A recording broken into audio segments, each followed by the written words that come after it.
Bismillah ar-Rahman ar-Rahim. Assalamu alaikum. Welcome to the Nasiha Mind Matters webinar series. Today we are joined by Amanda Adhami, a licensed clinical social worker with expertise in mental health, addiction counseling, and gambling treatment. Amanda has a master's in social work from IUPUI School of Social Work and a bachelor's from Indiana University, Bloomington. She's also an adjunct instructor at IUB and is passionate about helping individuals live healthier lives. Amanda is deeply committed to community service and social justice, volunteering at Al Huda Mosque in Fishers, Indiana. A few housekeeping rules. Please note that the chat feature has been disabled for this session. However, if you have any questions, feel free to use the anonymous Q&A feature, and we will address all the questions during the Q&A portion of the webinar. Before we begin, I'd like to remind you that the information shared in this webinar is for educational purposes only. It should not be used as a substitute for professional diagnosis or medical advice. For personalized concerns, always consult a licensed healthcare provider or mental health professional. We hope you'll find this session informative and insightful. Let's get started. So one of the things, so the host of this webinar series is Nasiha Mental Health Services. My name is Kamran Bhatti. I am the U.S. Director of Operations for Nasiha USA. There is an entire team around the world that helps to support mental health efforts throughout the world. We have a 24/7 helpline. We offer web therapy services, as well as educational and outreach initiatives throughout the US and in Canada. That's a little bit about Nasiha. I'll be back at the end. You're not here to listen to me. You're here to listen to Amanda. So Amanda, go ahead, take it away. Assalamu alaikum, everyone. Thank you all for being here. We're really excited to start this series. And so as series number 1, we thought we would get started with something that very common that everyone has, right? What is stress and what is anxiety? We usually use those interchangeably, and I'm stressed out today. Oh my God, I'm feeling so anxious today. So we use those interchangeably, and there is a difference. And so we're gonna just get started and get through this so that we can get to the Q&A. And hopefully I can provide you guys with some information that helps you know the difference. We're going to throw in another section in there, and that's anxiety disorder. So stress, anxiety, and anxiety disorder. So what is stress? All stress is, it's your body's way of telling you that there's something that you need to pay attention to. There's a demand that needs to happen, that needs completion, or there's a threat, right? So it could be you see a bear. That's a threat. A demand would be something at work, right? Or kids or family life, right? Needs your attention. So sometimes that stress can be real or imagined. And what I mean by that, like a real stress would be a bear being there, right? The imagined stress is us taking that to the next degree, right? So overgeneralizing in an area, or just taking that to another degree that we don't know. We're just kind of filling in some gaps. So it's just your body's defense mechanism. It's an automatic process that happens chemically in the brain. You got the cortisol is the steroid hormone, and that's going to kick in right away just to let you know something's happening. So that's what, if you've heard fight or flight. So that's the reaction. That's the body's reaction to stress. So when we talk about stress, stress can be divided into 3 different categories. So we have acute stress, episodic acute stress, and chronic stress. So to start with acute stress is short term. It arises from some specific event or situation, and then it kind of fades quickly, right? So it kind of, something triggers it, and then it goes back down. It's generally very short term. This is also called healthy stress. We need that stress to allow our brains to understand that certain things need like quick attention, like right now. And other stress to just kind of let us know that, no, this can kind of wait and prioritize, right? So it's generally short term, minutes to hours.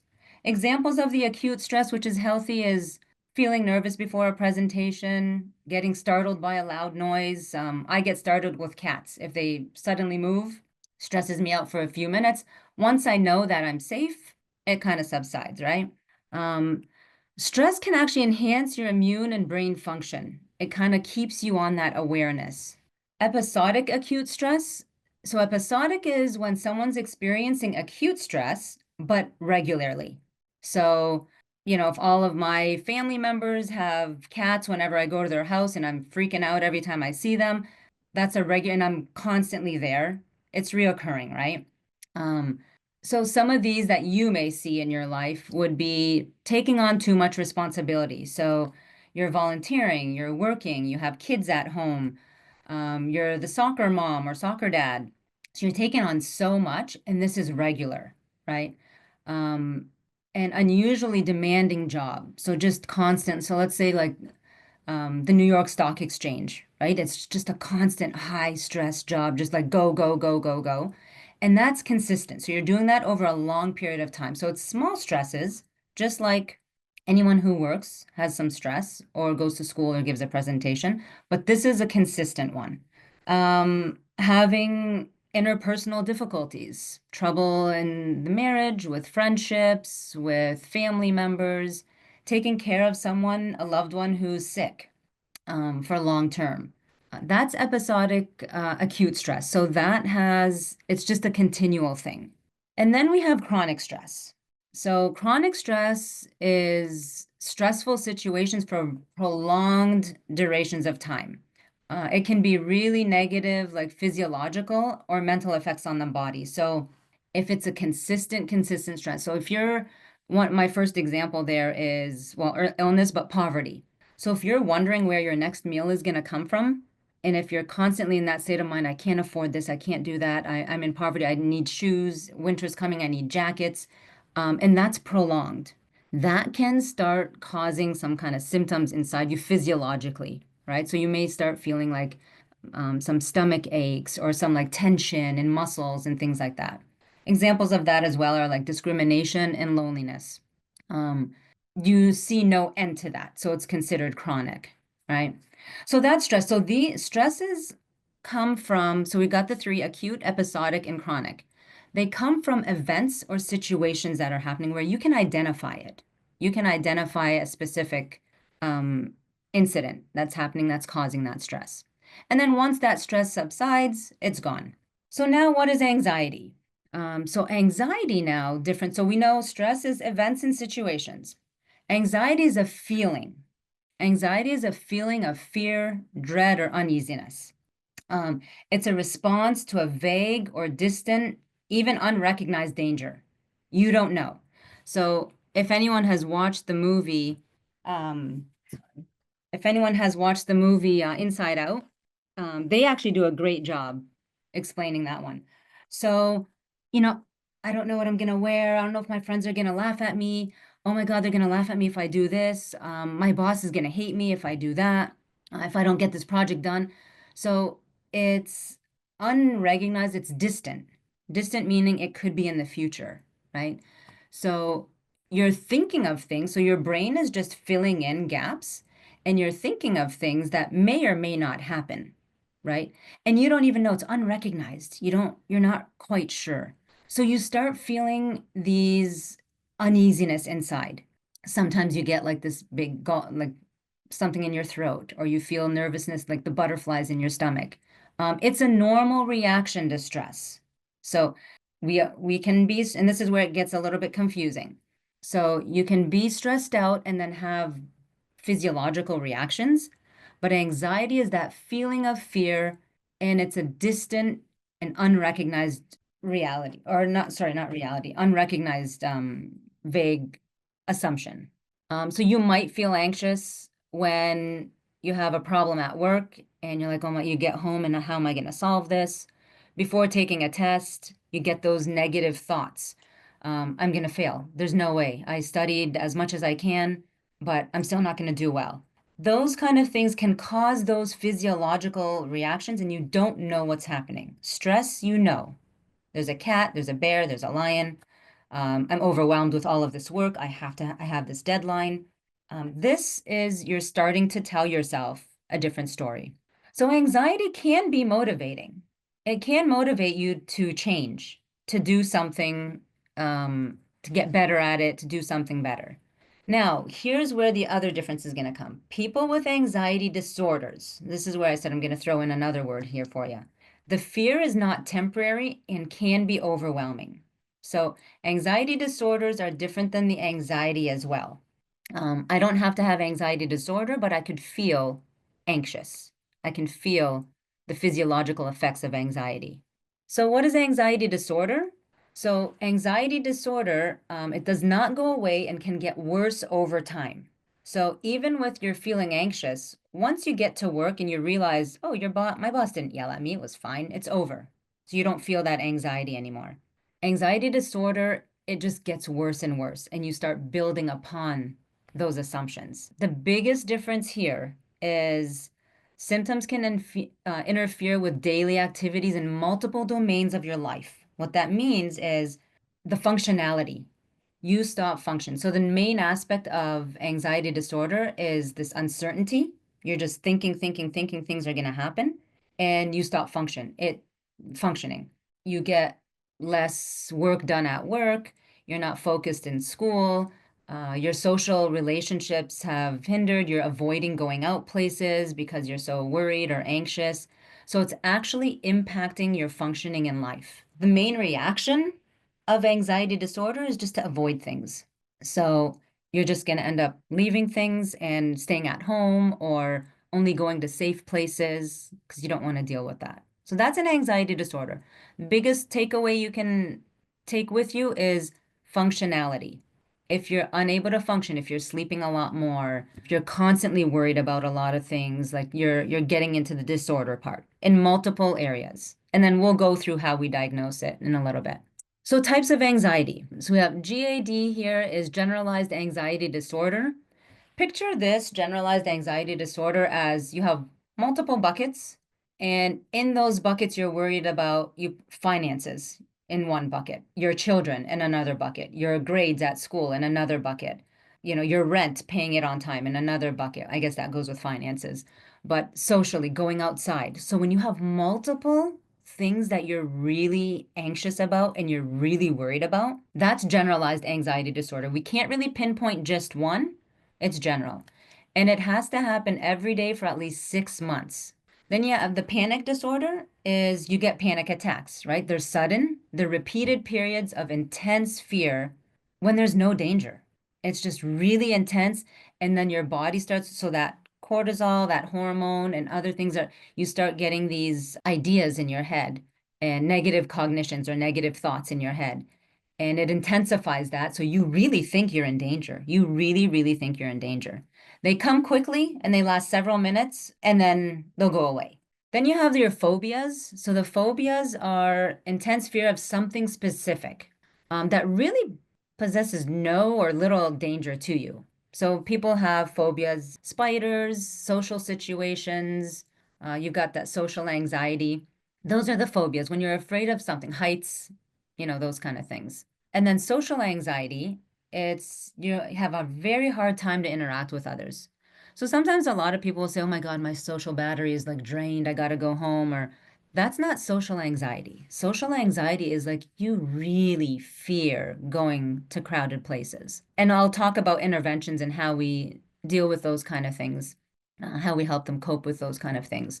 There's also the separation anxiety. This is usually when people are younger, children are younger, separating from their loved ones and not knowing. So again, it's that whole not knowing the future, right? You drop off your child at daycare and they're crying the whole time. They're separating from you. They just don't know that you're not coming back. So it's some thoughts that they tell themselves. PTSD is post-traumatic stress disorder. So this is some kind of trauma. You've had to experience some kind of trauma, war, natural disaster, any kind of abuse for a long period of time. And then you have these intrusive thoughts and nightmares and things like that. So again, these things here, we look at functionality. All of these types of disorders here, we're looking at functionality. How well are you functioning in school, at work, with the family, with friends? So we're looking at different domains of your life. So here's the DSM-5 is the Diagnostical Statistical Manual. These are just like the text revisions that they've made. So this is criteria for an anxiety disorder. Now, every one of them is different, right? So PTSD is going to have a lot, and I don't want to bore you with all of that. But this GAD, Generalized Anxiety Disorder 7, this is just an assessment tool that we use to help us.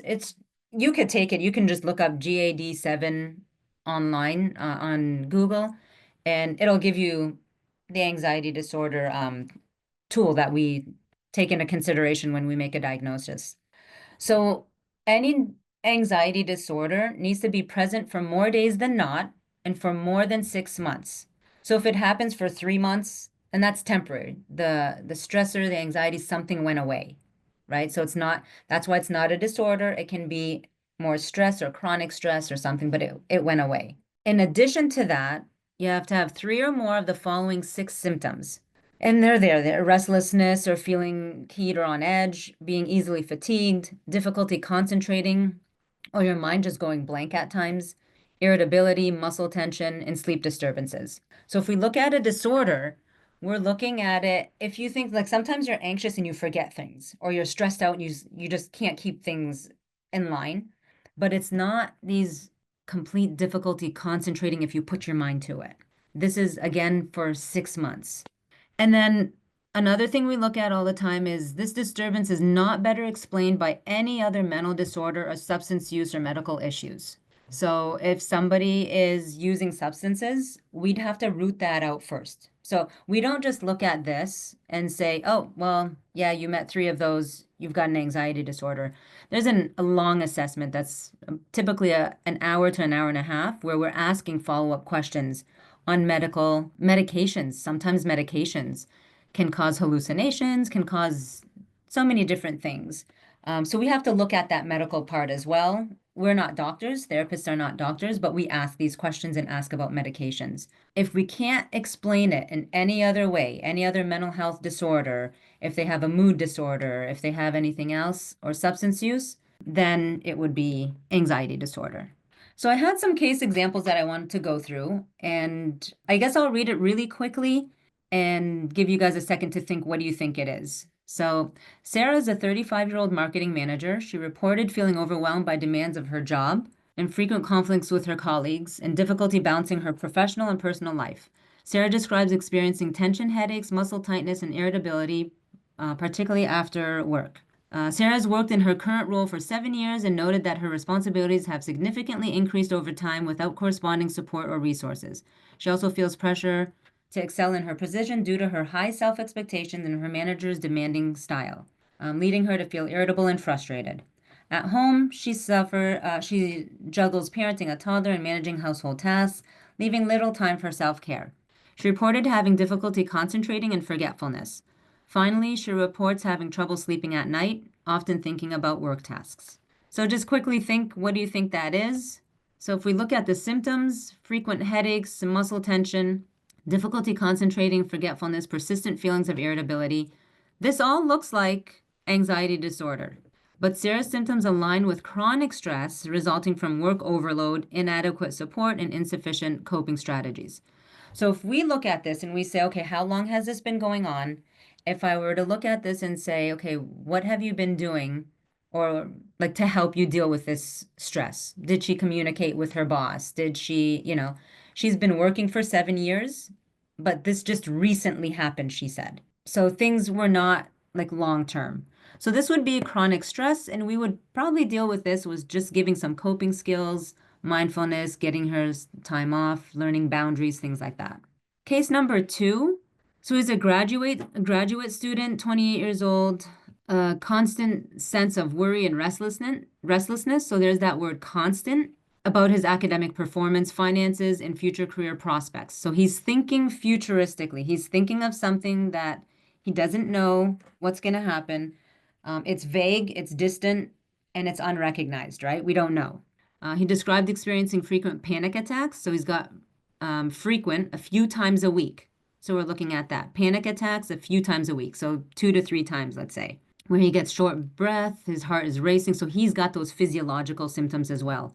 He remembers worrying in his early teenage years, but it has worsened since he started graduate school.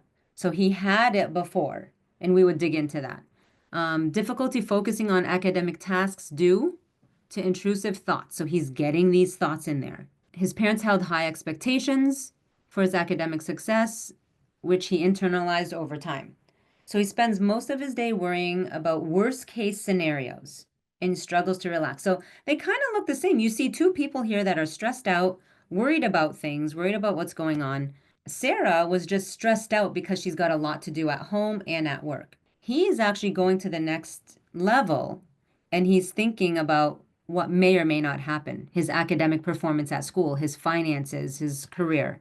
So here we have our symptoms, excessive worry in multiple life domains, disproportionate to the actual risk. It's not like we don't know. If he's studying, we don't know.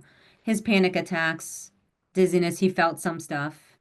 So Daniel's symptoms are generalized anxiety disorder and panic attacks. And we can always come back to this with if you guys have questions.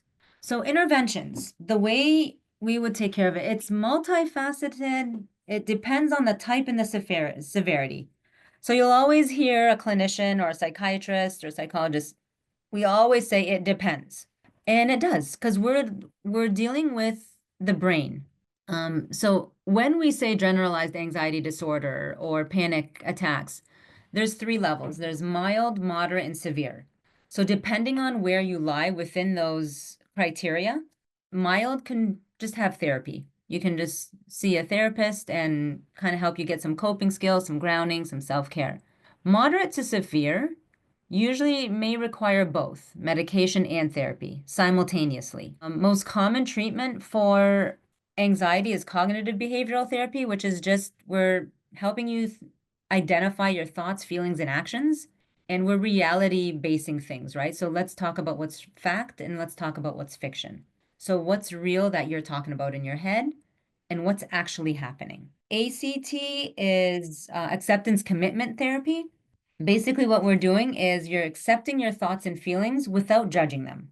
That's really what we're looking at. And you're committing to acting in alignment with your personal values. So you're just like that acceptance and commitment. And all we're doing there is we're making room for their experiences rather than fighting them. So I'm not going to fight them and say, well, this is not real. This is not real. Come on. You don't know what's going to happen in the future. We're just making room for those experiences and exploring where those experiences are coming from, right? And what happens. So in Daniel's example, his parents had a lot of high expectations on him. So he in turn put those high expectations. When we look at phobias, it's gradual exposure. So we're not going to, so I had a client that was afraid of flying airplanes. And so, I didn't say just go to an airport. We did simulations on the computer, just look at the inside of an airplane. What does it look like? Let's go here. So we do step by step. We slowly, slowly expose them. I think after like 2 to 3 months, I got the client to just go sit at the airport. Just drive, park the car, and go sit at the airport. And that can take a month or two. They really, really are. So we're just trying to decrease that fear. So that level of anxiety, we're trying to just bring it down. If it was at a 10 going to an airport, hopefully after all of that, it can go down to maybe an 8, maybe a 9. We also do a lot of mindfulness and stress management. So goal setting and then breaking those goals down into manageable parts and just relaxation techniques. Coping strategies, there's a whole bunch. So physical, we have exercise, deep breathing, progressive muscle relaxation. This is a great one because you tense up your muscles and then you let them go and you see what you feel. And you do that with your toes, with your feet, with your legs, with your, and you just kind of work your way up or you work your way down. Adequate sleep is great. Healthy nutrition, of course. The emotional coping strategies is that mindfulness and meditation. So sometimes we take you to another place, a safe place that you want. Journaling and kind of writing down your ideas and your thoughts and seeing, once you write things down, you kind of look at it differently. Playing music, crafts, painting, emotions, and then positive affirmations, telling yourself good, positive self talk. So empowering statements rather than, I'm such a loser. I'm never going to finish this degree because I'm always stressed out. If you switch it to a positive, it's definitely helpful in changing that mindset and moving forward. Behavioral coping strategies is time management, so breaking things into smaller tasks, setting boundaries, learning to say no. It's so difficult for a lot of us, and this is self-care. Relaxation activities, social supports, so connecting with family, friends, people that you share experiences with. And then cognitive strategies is just basically what you can think. So cognitive restructuring is identifying and challenging those negative thoughts. That's where that CBT comes in and those patterns of those negative thoughts, and then get a more balanced perspective. Problem solving, so breaking down stressful situations into actionable steps, and then practicing gratitude. And then we have environmental strategies, so decluttering and organizing, limit stress triggers, go to environments that you actually like being in. And then nature exposure is great for anxiety, just that calming, and then seeking professional help, so therapy or stress management practice programs. And I think I did good with time. Yeah, you did great. You know what, Jazakallah khair, that was such an informative session. There's so much information to pack in there. And I can imagine it's difficult to be able to navigate all of it while still, being cognizant of time. You did a great job. Thank you very much for this presentation. We've got a bunch of questions, so I'm Oh, going to wow. try to get them out. So there's two options, folks. If you still have questions, you can always, ask that in the Q&A section. And then also, I think we'll kind of adjust here. If you want to raise your hand, I can unmute you, and if you wanted to ask a question, we can do that as well. Okay. So first off, though, we're going to address the questions that are in the Q&A. First question is, how can we address stress and anxiety differently in workplace settings versus personal relationships? Okay.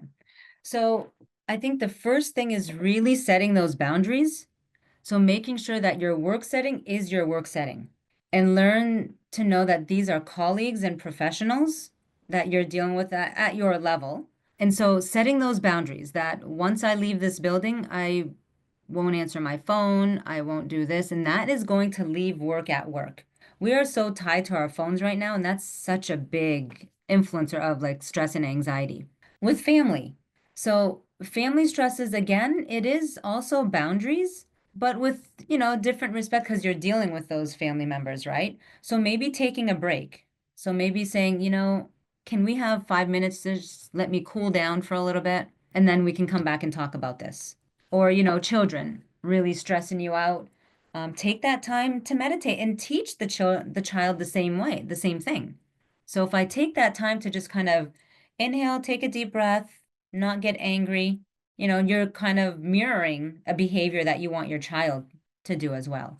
No, that's great. There's a couple that seem to be pretty similar, so I'm going to group them together, but this is surrounding tools. So the question essentially becomes, like what are the types of tools that one can use to cope with anxiety, like everyday anxiety, like constantly fearing the loss of loved ones, your job, this kind of stuff. What are some of the tools that one can use? So, a great thing would be mindful meditation.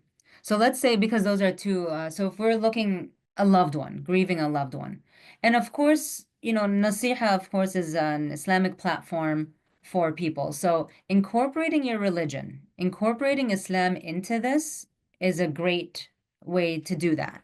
And, how, whether that's through dhikr, whether that's through prayers, but that mindful meditation, what that's doing, again, that's mindful meditation is prayer. But so with grieving a loved one, allowing yourself that time to grieve, not feeling guilty about it, and saying to yourself that, okay, you know what, this is coming up for me right now.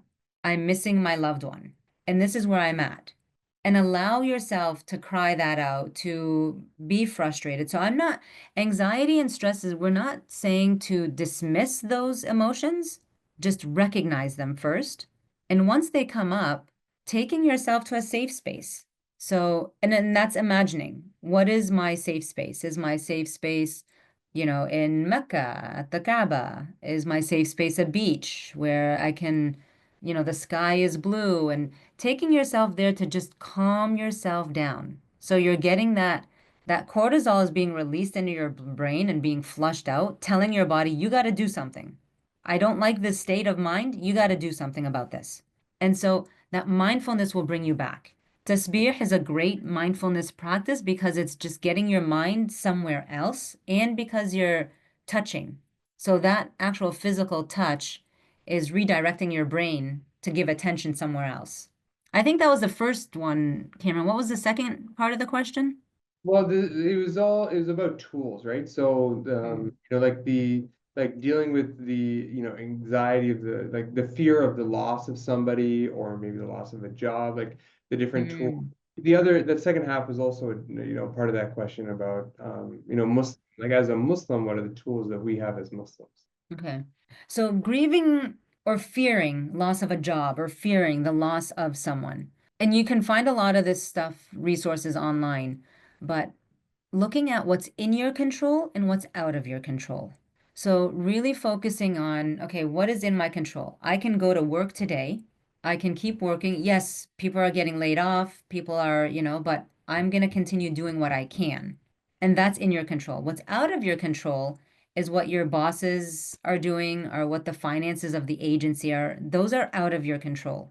And so, really, in that loss of even a loved one, fearing loss of a loved one, is again, what can I do? So, what's in my control is maybe spending time with that loved one because I'm fearing that they're going to go. So, how can I change my behavior to take control of my part? And then the rest is in the hands of Allah, right? So, we don't know that part. But maybe if you can't visit them, maybe say, I'm going to FaceTime them, I'm going to text them, I'm going to keep that connection. That's in your control. So, really, you're trying to bring back those negative thoughts that are coming through your mind. What if this happened and I'm not there? What if they're overseas and I'm here? All of those what ifs are taking you down a line that you have zero control over. You can't change it. So bringing that reality back. No, that makes a lot of sense. I'm going to go to a live question now. So, Amira, I'm going to unmute you here and go ahead and unmute yourself, and you should be able to ask a question. Okay. Okay, can you unmute her, Cameron? No.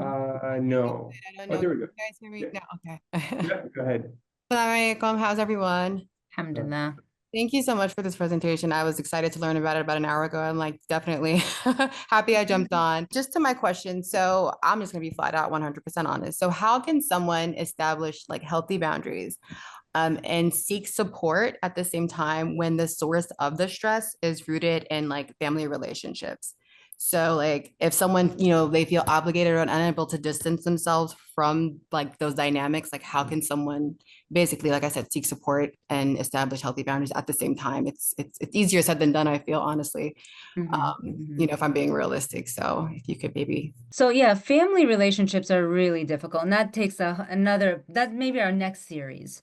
But I'll help. I'll try to answer your question, Amira. So if you do have supports in anybody else, so let's say the family is, whatever, brother, sister, and let's say it's a sibling, and then you can seek support in an aunt, in an uncle, in a cousin.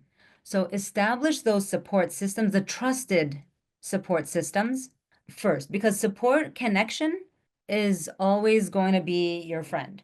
Connecting yourself to people and hearing things from others as well is great.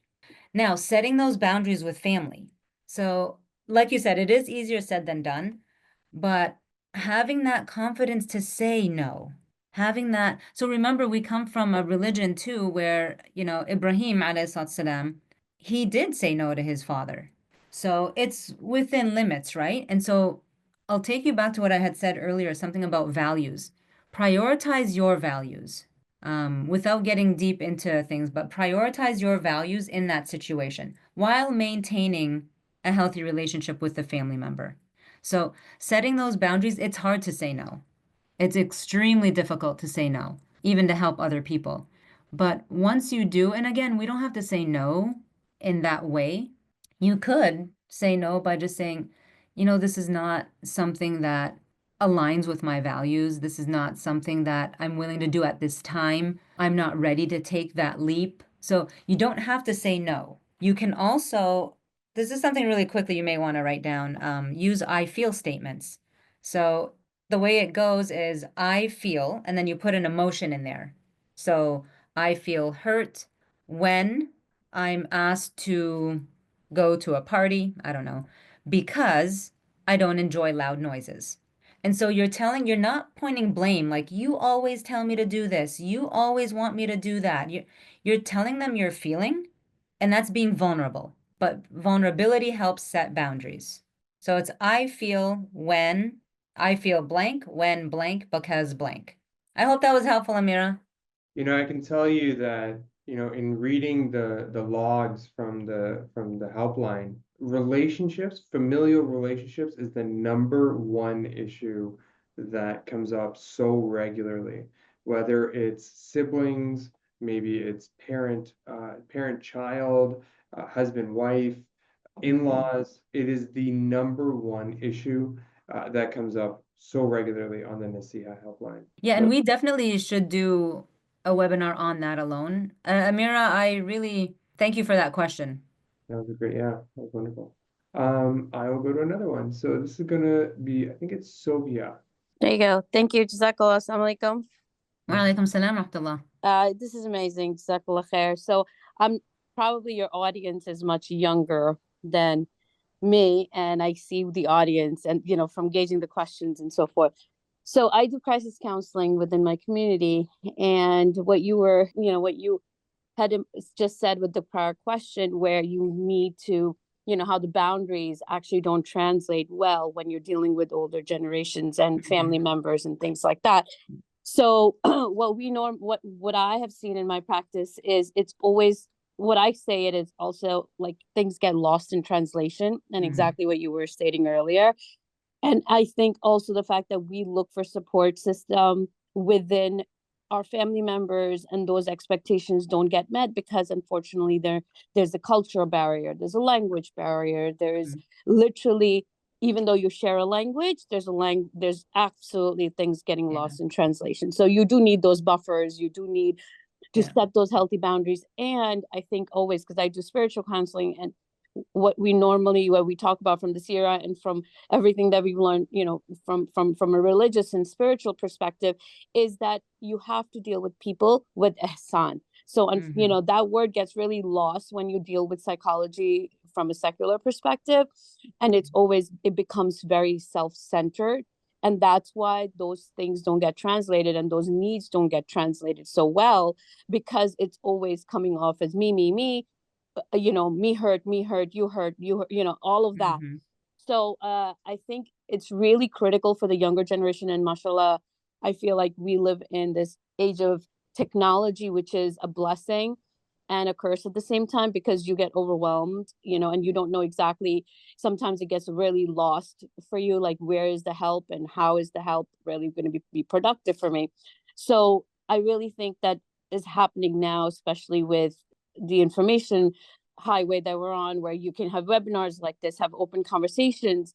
I think it's the takeaway I really want people to understand is that the word ihsan has to be a focal point whenever you're dealing with your own emotions and dealing with relationships, inshallah. So jazakallah for doing this. I always try to hop on it anywhere I can to get more tools for my toolbox, and that's what we need to do, build tools within ourselves to help us to deal with these. And again, everything comes from Allah. A test is in a form of, a person, a relationship, health, whatever it is. So if there's anything people take away, is basically deal with ihsan with each other, inshallah. Do ihsan on each other too, yourself included. So jazakallah khair. No question, just a comment. I apologize. No, that's fantastic. No, it hits home, right? So the concept of but a lot of people, you'll hear this, right? Have grace for yourself, and that's something that I think we miss out on a lot.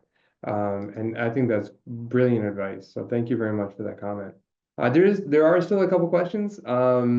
There was a question that was asked about, and I think this is interesting, right? So the question is, if you can't focus on studying for your graduate program, but you can do everything else. So it's very focused where you can, be able to concentrate. Is this chronic stress or is this anxiety? And how does somebody combat that? Whenever they're trying to study, they feel triggered.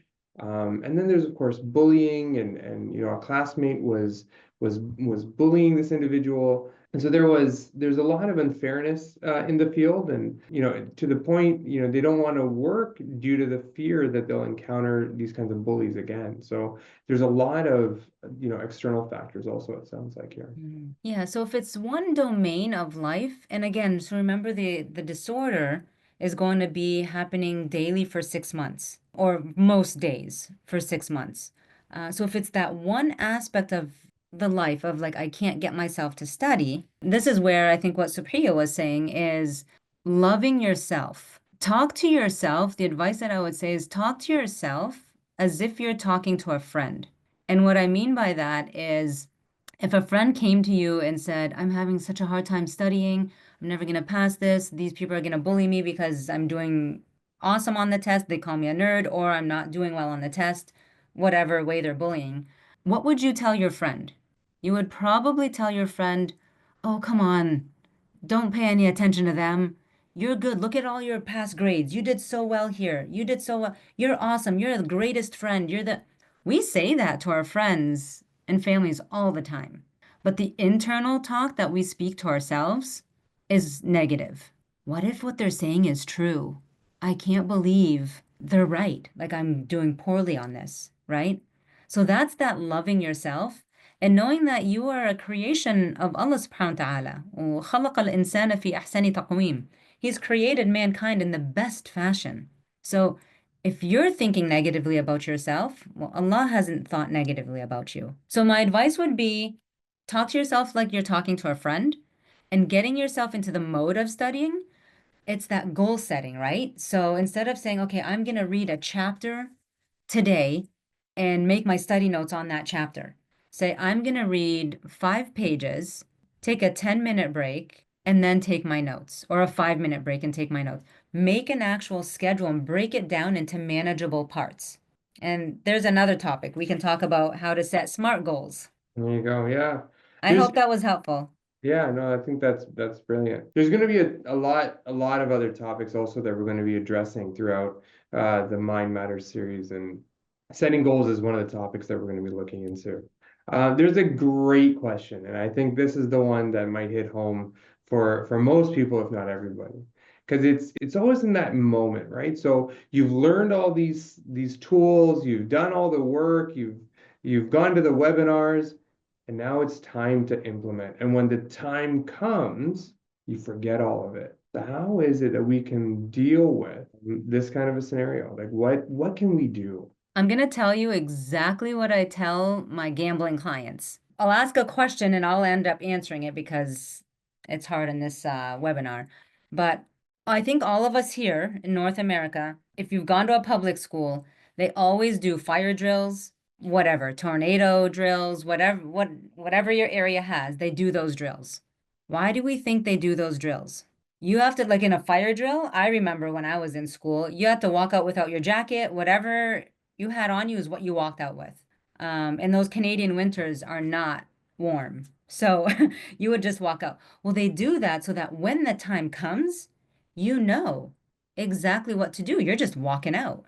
If a fire just breaks out and we don't know to stop, drop, and roll or, get out of there, we're going to panic. Because again, that's that stress response, fight or flight, right? So you're going to either fight or you're going to flight and freeze. There's that freeze. So my suggestion would be, and this is so beautifully put in Islam, is after every prayer, we're doing our tasbih, right? So we're practicing a behavior that we just automatically do it now, right? You just kind of automatically do those. So practice a behavior for those stressful times in times of calmness and normalcy. So if I'm just sitting here tonight and, just laying on my bed thinking of the day, I will take some deep breaths, do the 4-7-8 breathing, do some kind of a mindfulness, get yourself used to doing that. And then when that stressful moment comes, it's actually going to come up. It's your brain that Supriya was saying, the toolbox. Your brain is going to automatically falter to that and say, oh, wait, I know breathing helps me. And if breathing doesn't help, you can do some grounding exercise where you do the 5, 4, 3, 2, 1 senses. So it's your 5 senses. So you just look at wherever you are. And I like these kind of exercises because you don't need a paper and pencil or any external thing. So you'll look and tell yourself 5 things you see. So you just kind of look around: a paper, a board, a printer, a computer, whatever. 4 things you can hear, 3 things you can smell, 2 things you can touch, and 1 thing you can taste. And you can do those in any orders. You can do 5 things I can taste, and if you can't taste or hear or smell anything, you think of things that you want to taste and smell and hear. I want to hear the ocean, breeze. I want to taste a chocolate chip cookie. So it's a 5, 4, 3, 2, 1. Okay, that's great. I think there's a lot of techniques, and so you've mentioned mindfulness and grounding or breathing exercises. Look, I came from a software engineering background, right? So for the layman, what kinds of things what does that mean, right? What is mindfulness or these breathing exercises? What do they mean exactly? Yeah, so mindfulness is really bringing you back to the moment. So being mindful is just staying right there and telling yourself, okay, what do I feel in my body? And if you actually pay attention, your body is doing something. So if you just say, I want to be mindful, I want to take these deep breaths and really focus on my breathing. I really want to focus on the inhale and the exhale, my stomach, if it's going out and kind of coming back down. So you just want to bring yourself to right now. We'll get into depression, I know, later, but like depression, you're thinking of the past. Anxiety, stress, you're thinking of like future things or anxiety. You want to just bring yourself right here, right now. What am I doing? What am I feeling? So that's mindfulness, is just bringing yourself in the moment Okay. and not having your mind go elsewhere. There's somebody that had their hand up, but I think it went down. If you want to raise your hand again and ask a question, I'll be happy to unmute you. There is another comment. This webinar is very critical and helpful for many people. One big issue is, how do you think our brothers and sisters in the Muslim world who are currently living in a war zone as we speak, how do they deal with trauma and PTSD? Or do they have someone like yourself possibly treating them? I'm not sure if this question is out of line, but I can't help to think, how is it that they're going to be able to cope with all of this, not only now in the near future, but also kind of long term? Yeah, great question. Great question. And our hearts and our dua and everything are with all of our brothers and sisters who are being oppressed and persecuted. So actually, yes, they do have therapists working there. I'm a part of two. I'm a part of PAMA and SAMA. It's the Palestinian American Medical Association and Syrian American Medical Association. They do have people. I currently work with a family that I'm helping. They had lost their father, and there's like 5 children. So I'm currently talking with that family. And so they do have that. The how is a hard part, right? How do they deal with this? And the one thing I'll tell you is Allah subhanahu wa ta'ala created us, created the brain. It's neuroplastic, which means that it can get rewired. It can get, so you've gone through these experiences, these horrible, horrible experiences, and you have the ability to learn. You have the ability to relearn. Now, that doesn't mean in therapy we don't necessarily take things away, especially trauma. So there's different modalities for PTSD as well. EMDR, eye movement, desensitization, reprocessing. We can do that, and that's exactly what it is. It's desensitizing, and you're reprocessing it in the way that you want to think of a positive cognition. So there are ways, there are techniques. Those stories still live with the people, and it's their experience. It doesn't have to be who they are. It takes a lot of work. It's their story, and it doesn't shape who they are. It just kind of allows them to grow and gain some strength. What I always like to say too is things happen for you, not to you. And there's a big difference. They happen for you for a reason that you can learn and grow and develop and become the person that you want to be and that Allah subhanahu wa ta'ala had written for you. If it's happening to you, you get stuck in that victim role. No, that makes a lot of sense. I know that within Nasiha Mental Health Services, we have attempted in many countries, especially war-torn countries, to set up, the helpline and the hotlines.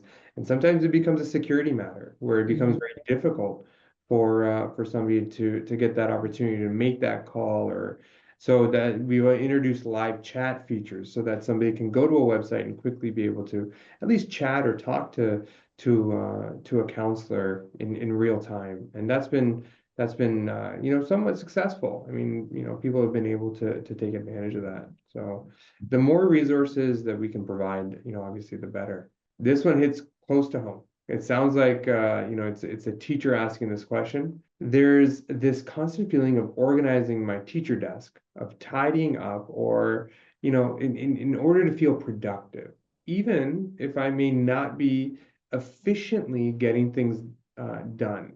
Is this OCD or is this some form of anxiety?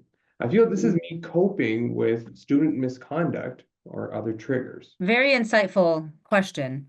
Sounds like you've really reflected and have done some work on yourself, just thinking like, I feel like this is me coping with these children. That was great. I love that because I know you're reflecting on yourself and wondering where this is coming from. You had asked, could it be OCD, obsessive compulsive disorder? Again, so a disorder would have to meet criteria, lots of criteria for different things and like a bigger. So if it's only happening at school and with your desk, you may be very correct in saying it might have something to do with the students and behavior and things like that.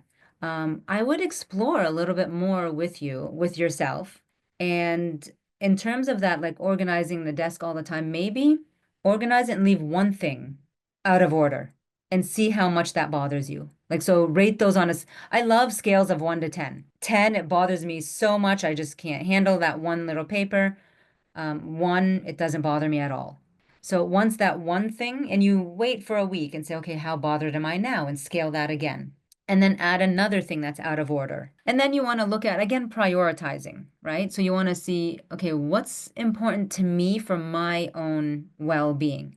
Keeping an organized desk or finishing my grading at home, or I mean, sorry, at school, so that I don't take it home. So looking at your values and what you prioritize. So again, we're wrapping up. I just wanted to share with everybody, there's resources that we have with Nasiha Mental Health Services. We have the 24-hour helpline. Our websites are here. There's a Canadian site and an American site, nasiha.org, and nasihausa.org for the US side. There's the 24/7 helpline, where the phone number is 1-866-NASIHA or 1-866-627-3342. And then also our email addresses. If you ever need to get a hold of any of us here at Nasiha, you can always email us at info@nasihausa.org. I want to take a moment to thank Amanda for doing this extremely insightful presentation. There wasn't even nearly enough time to even answer all of the questions, nor get through the content. There was just such a tremendous depth of knowledge and information that you've shared. And I want to thank you for that, and I want to thank all of the attendees for coming out and attending. This webinar. This is going to be a series, so you can look in your inboxes, hopefully, for the upcoming webinars that are going to be taking place pretty regularly, hopefully. And we look forward to seeing you soon in another session. Thank you very much. Have a great day, rest of your day, inshallah. Take care. Assalamu alaikum wa rahmatullah.